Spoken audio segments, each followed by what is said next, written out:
اللہ بھلا کرے عامر لیاقت کا.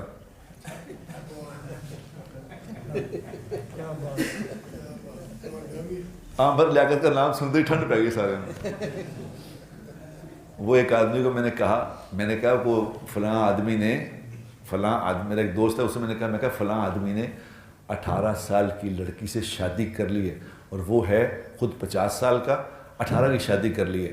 اس کے بعد خیر آگے اور باتیں شروع ہو گئیں، تو 5-6-7 منٹ کے بعد میں نے اسے کہا یار تم میری بات صحیح طرح سن نہیں رہے. انہوں نے کہا تیری بات کیا سنوں، میرے دماغ میں تو 18 گھومی جا رہا ہے، میں 18 سوچ رہا ہوں. 18 عامر لیاقت صاحب دامت برکاتہ نے 18 سال کی بچی سے شادی کر لی. آفرین سلام اس بچی کو ہے جس نے اور لڑکیوں کو یہ حوصلہ دیا کہ نہیں اس طرح بھی قربان ہو سکتے ہیں، کوئی ایسی بات نہیں. اس نے حوصلہ دیا دوسری بچیوں کو بھی کر دو قربان اپنے آپ کو، اسی طرح کرو. یہ اس کو عادت بناؤ، اس کی عادت، شادیاں کرو. مجھے عامر لیاقت پہ کوئی اعتراض نہیں، اس لیے کہ اس نے شادی کی، نکاح کیا ہے بھائی، اس نے نکاح کیا ہے. نکاح کرنا تو بالکل جائز ہے، وہ 18 سال کی کرے چاہے 16 سال کی کرے، لیکن آگے بھی پھیلاؤ اس بات کو، ہمت کرو.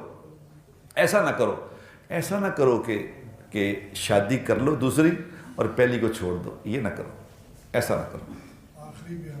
احترام کرو، سب کا احترام کرو، ان کا بھی احترام کرو، دوسری کا بھی. اللہ ہمت توفیق دے. لیکن یہ ایسی چیز ہے، یہ ایک ایسا موضوع ہے جو ہر کسی کے کتکتاریاں نکالتا ہے. کتکتاریاں ایمی سن کے مزے آ رہے ہیں کہ کیا بات کیا تھا بھائی صاحب. سارا بیان ایک طرف، اور یہ جو آپ نے بات کی ہے،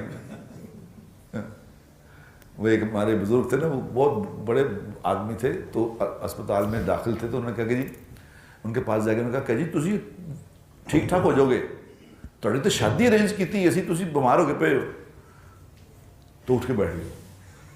انہوں نے کہا کدوں؟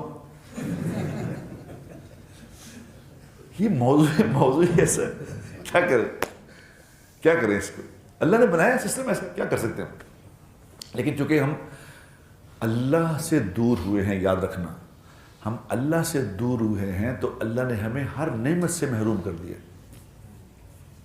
ورنہ صحابہ کی زندگیاں پڑھ کے دیکھیں، صحابہ کی زندگیاں، اس وقت یہ رواج ہی نہیں تھا کہ عورتیں مائنڈ کریں. یہ وہ عورتیں خود شادیاں کراتی تھیں. اب تجھے کر کے دیکھو شادی، لگ جائے گا پتا.